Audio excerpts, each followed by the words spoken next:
Welcome to Part 2 of the University of South Carolina College of Nursing three-part series on calming the chaos around us, a team approach to support children and families. I am Diana Inman, Associate Professor at the College of Nursing. It is a pleasure to offer this series along with our colleagues from the University of South Carolina College of Education and School of Medicine. Today, Dr. Ryan Carlson is joining us from the College of Education. Dr. Carlson is an Associate Professor of Counselor Education at the University of South Carolina and Director for the Consortium of Family Strengthening Research. Dr. Carlson's research focuses on vulnerable couples and families, including relationship education, outcomes and implementation science, intimate partner violence, and parents of children with special needs. Dr. Carlson, it is so great for you to join us today. Thank you so much for having me. I'm really glad to be here to talk about this important issue. Thank you. COVID has brought on significant challenges for families across America and globally. Increasingly, the stress of the pandemic has been a catalyst for family stressors of all types. With the mounting demands on parents and caregivers, parenting can be stressful without a pandemic. Our focus today is to discuss challenges that families are facing during this pandemic and provide guidance. We will be discussing these challenges, but also positive changes that have occurred during this time. Let's begin with the challenges. Dr. Carlson, stress is part of everyday living. How does stress affect our ability to parent, especially in light of the pandemic? Well, the way we parent our children is influenced by how anxious or stressed we feel ourselves. For example, one recent study on the influence of COVID on parenting really speaks to this dynamic. In a survey of 183 parents, the researchers from Colorado State University found that COVID stress was linked to high anxiety and depressive symptoms. This resulted in more parenting stress and even a higher likelihood of child abuse. These findings are consistent with something we call the stress spillover hypothesis. This theory helps us understand how stress in some parts of our lives can spill over into other areas of our lives and influence our relationships. For example, we can see this process when we have a bad day at work. Often we come home already stressed from whatever happened at work and can be quick to anger or have less tolerance for our family at home. This can result in confusion, especially for children, as they wonder what they may have done wrong to cause the negative response received from the parent. The pandemic has resulted in many parents experiencing a consistent state of heightened stress, while also having to engage in activities that require extreme patience, such as helping their kids with schoolwork while meeting work obligations. Navigating this dynamic while experiencing heightened stress has been a big challenge for many families. Children often feel that they are responsible for what is happening in the family. So managing their own stress is so important. Sometimes this stress can add more anxiety to difficult situations such as domestic violence. Stress influences all relationships, including those with co-parents and partners, which means there may be more unhealthy conflict that occurs at home because of COVID stress. It's also possible that some couples may have been experiencing domestic violence before COVID, and then they're required to quarantine at home, which has meant more time together and potentially creating unsafe circumstances for victims. Let me first clarify that domestic violence is different than fighting and arguing. All couples argue, but not all couples engage in domestic violence. Domestic violence is about one person establishing power and control over another person. This is not only unhealthy, but dangerous. We don't have time today to discuss domestic violence in depth. For any victim currently experiencing domestic violence, we provided some resources that may be helpful. When it feels safe and like the right time, we hope you'll be able to take advantage of these available resources. Also, I'd like to discuss the common couple issue of arguing and unhealthy conflict, which may have increased during the pandemic. This type of conflict is not about power and control. So I want to go back to the stress spillover hypothesis that I referenced earlier, because stress can have a negative influence on our relationships by way of how we communicate with each other. When we're stressed, we can sometimes be quick to anger or quick to respond in a hurtful way.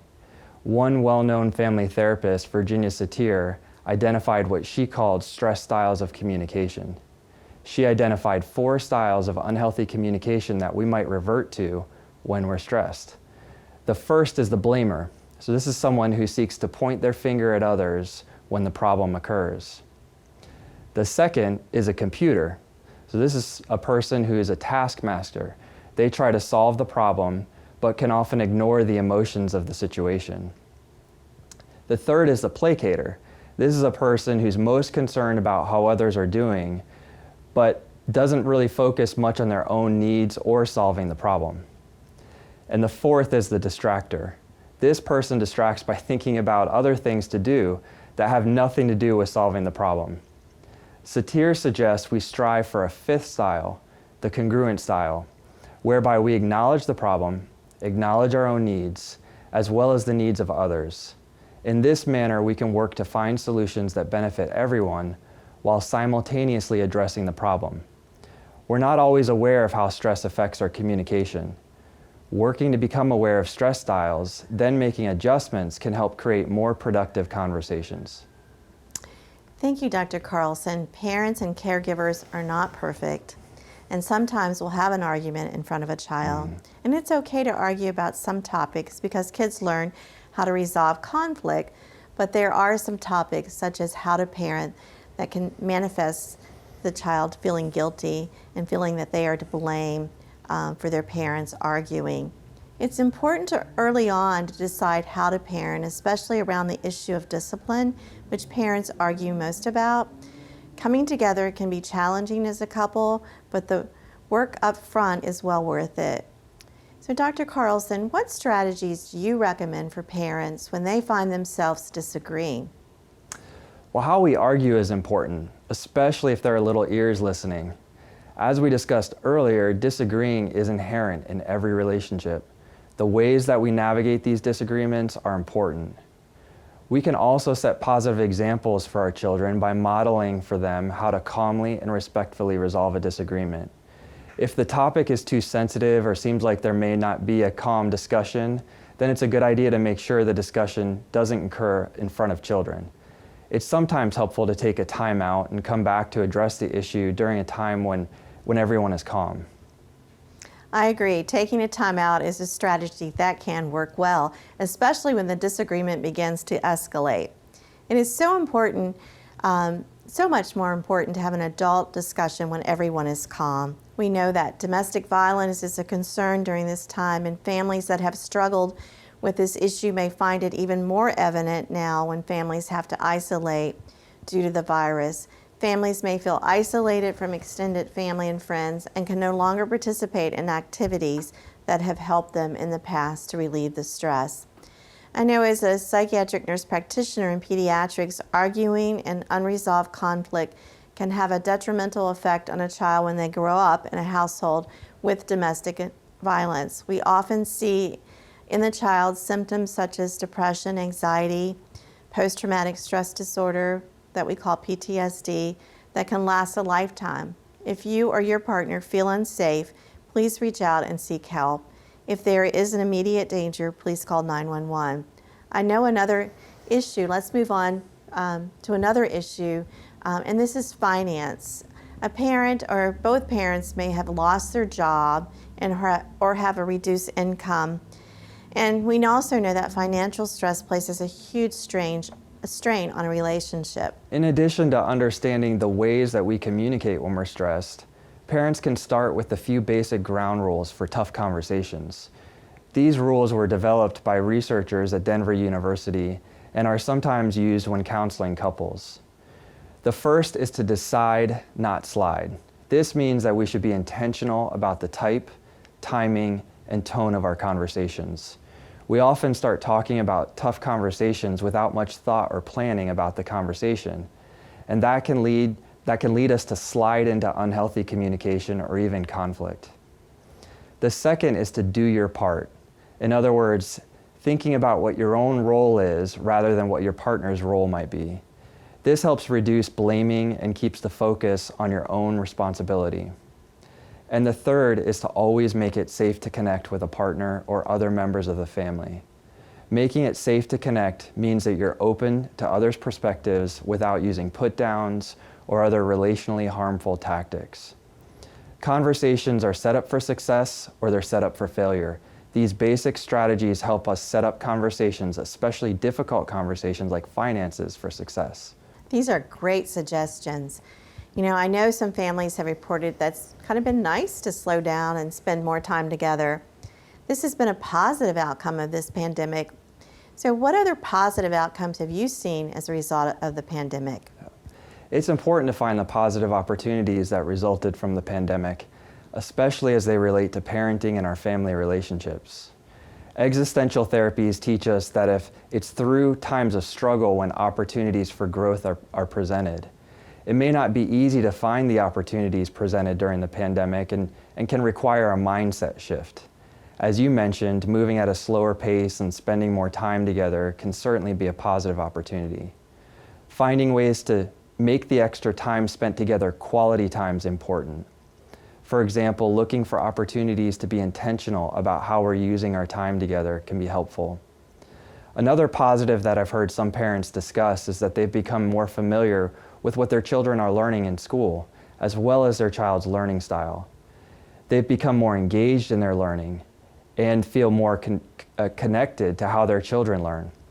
The positive opportunities will vary for different families. I encourage families to spend intentional time thinking about what those are relative to them and then share them with each other. Let's talk next about some strategies that we know that have helped families. So the stress spillover hypothesis we talked about earlier provides some context for thinking about parenting tips, because it means the first and arguably the most important parenting tip is to make sure parents are taking care of themselves and that they're finding ways to reduce their own stress.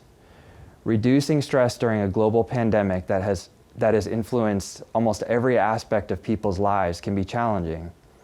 But if parents can think about doing small things, like a brief walk in the afternoon or eating lunch outside on a nice fall day, then it can seem more feasible. Another parenting strategy that can help reduce the stress created by trying to get things right all the time is for parents to give themselves grace and extend understanding not only to themselves, but their children as well. Instead of expecting that things should happen the same now as before the pandemic, parents can take this opportunity to reframe and remind themselves that things are different and that previous expectations of themselves or their children may need to adjust. Letting kids know that parents recognize that they're doing their best can be reassuring to them. A third parenting strategy is to develop a collaborative relationship with their children. Parents don't need to have all the solutions, and it's not a reasonable expectation given the unprecedented nature of this pandemic. Parents can bring their kids in as collaborators by explaining to them the challenges that they're experiencing, such as balancing work time and school time at home, and asking them to help think about ways that they can all work together. In one type of therapy called narrative therapy, we encourage a process of externalizing the problem.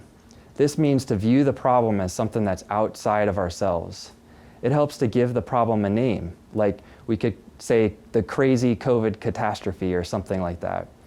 Families can then refer to this named thing when talking about problems related to the pandemic. This helps people feel more like a team and less like they're blaming each other for the problem. Having a common enemy can sometimes help create a collaborative environment. Dr. Carlson, I really like how you talked about those fun family activities like walking and getting outside and having a picnic, and even bringing back some board games have been helpful for families, and creating new games. So I really just want to thank you for all of the information that you've provided today. I know that it's going to be so helpful for families. So thank you for being part of this series. Thank you so much for having me. Great.